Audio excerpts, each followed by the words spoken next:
duck and dodge, and you got to look both ways before you cross the street. Everybody's taking shots at us Caitlin Clark fans, the Chicago Sky vloggers, the content creators, the Angel Reese content creators are firing at us non-stop. We got to keep our head on a swivel, y'all. We got to keep our head on a swivel. Stephanie needs to be fired. That's what's going on. Did y'all see the interviews today?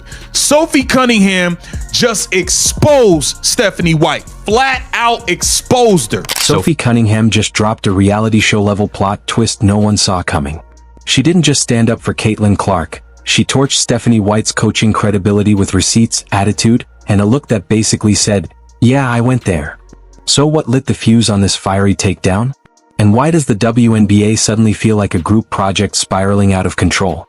Buckle up. This tea is hotter than the Fever's bench rotation. Stephanie White, in her post-game interview, confirms the team looks the best when the ball is in Caitlin's hands, when she is the main decision maker, and everything revolves around her.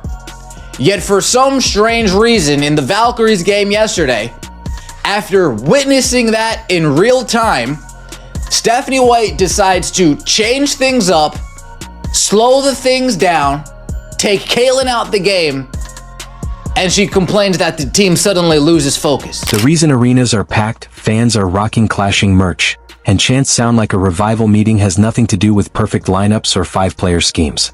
It's the Caitlin system. Caitlin is the system. Put 5 traffic cones and Fever jerseys next to her and it would still sell out. Because let's be real, nobody's buying tickets for backdoor cuts and screen assists. They're buying Caitlin.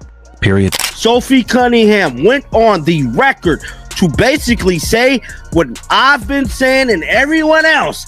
Give the damn ball to Caitlin. Whatever offense we running right now, it is not working. You have to give the ball to Caitlin and let Caitlin do what Caitlin has to do. Now, we done seen this formation time and time again. Now, I know some people might want to say Caitlin Clark was off the ball somewhere at Iowa. She was a little bit in years past. This isn't a team sport when the entire ecosystem orbits around one gravitational force. This is basketball theater, and she's the headline act, the director, and the one ripping your ticket at the door. And right into that glorious chaos steps Sophie Cunningham. Half baller, half human megaphone, and a full-time truth dispenser. She doesn't come with a mute button, and thank goodness for it. It's a rough time being an Indiana Fever fan right now. Things is getting real crucial. It's real serious. We're almost 20 games into the season, and we are below 500. This is embarrassing. I would have, at the beginning of the season, I would have bet you my last breath. I would have bet my life, my house, everything, that there was a 0% chance that we would be under 500 19 games into the season. This is crazy. Sophie isn't here to play diplomat. She's not angling for a desk job at League HQ, and she's definitely not sugarcoating things just to keep the good vibes only crowd smiling. She speaks in HD clarity, with the precision of a buzzsaw in a dollhouse. People get uneasy around her because she delivers the truth like it's in debt to her. Ask Sophie a question and you don't get a neat little soundbite, you get a fireworks show followed by a TED Talk. To watch a 19-point loss, Caitlin Clark's return, in which, since this is a lady we're talking about, it looks like Stephanie White has spaded Caitlin Clark, for lack of a better way of putting it. If it was a dude, I'd say neutered, but, you get my point. She has taken away Caitlin Clark's greatest asset, which is the creator and instigator of offense. She's got that rare quality of actually believing what she says while saying it out loud. A radical act in an era of media-trained athletes whispering platitudes like they're on autopilot. It's the equivalent of skydiving without a parachute but with full confidence. Naturally, a few fragile egos got rearranged when she dropped her 2 cents, more like $200 worth, on which cities deserve WNBA expansion teams. Yeah. A player with actual opinions in front of microphones? How dare she rattle the echo chamber of beige interviews and pre-approved sound bites? Sophie doesn't play league politics. She rolls the dice, flips the board, and announces the game was rigged from the jump. And that's the charm. She's not running for miscongeniality, and it's not PR spin. It's clarity. She says what every basketball IQ above sea level already knows.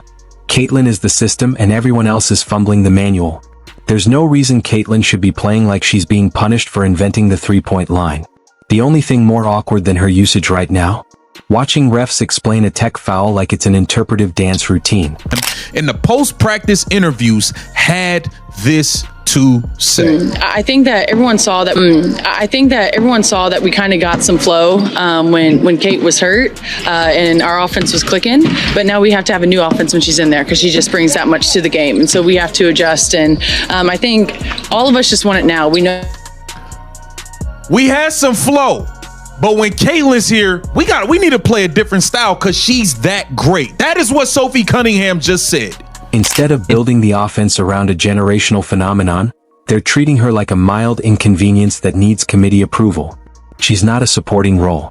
She's not a project in development. She's the blueprint, the main event, the pyrotechnic finale before the lights go out. And Sophie? She doesn't do coded language. She has zero patience for legacy coaching hierarchies acting like it's still 1997. She sees a star being dimmed on purpose and says, "Nope, not on my watch." Not out of rudeness or disrespect, but because she's unfiltered in a league that still clings to its filters. She'll say out loud what everyone else whispers in group chats. She'll question the strategic decisions others politely excuse. She'll call out coaching adjustments that look less like plays and more like confused yoga poses. Years pass, but when Caitlin Clark has become the Caitlin Clark we loved and we've grown to see, Caitlin Clark has the ball in her damn hands, bro. Caitlin Clark has the ball in her hands, and she said verbatim herself that they run a read and react offense. You know what that is? The ball's in Caitlin's hands. Now, there has been a large speculation that Caitlin Clark pretty much wants to go to New York and play with Sandy Barnadello and the gang. Strip away the buzzwords and game plans, and here's the real issue. The Fever had the keys to a Ferrari and decided to use it for a grocery run. Caitlin's talent is being wasted like Wi-Fi in a forest. You don't draft a once-in-a-generation player just to park her in the corner while someone else bricks a post up and the crowd exhales in disappointment. You let her cook. You hand her the spatula and step aside. But somehow Sophie's the controversial one for pointing this out. Not the coaching staff. Not the offensive scheme that looks like it was scribbled on a napkin during turbulence. Not the decision-makers treating elite shooters like background extras. No, the problem is Sophie, for daring to say the Emperor's new clothes don't exist. All she did was share a preference, and half the timeline acted like she insulted their grandmother's cooking. It's expansion talk, not the Hunger Games.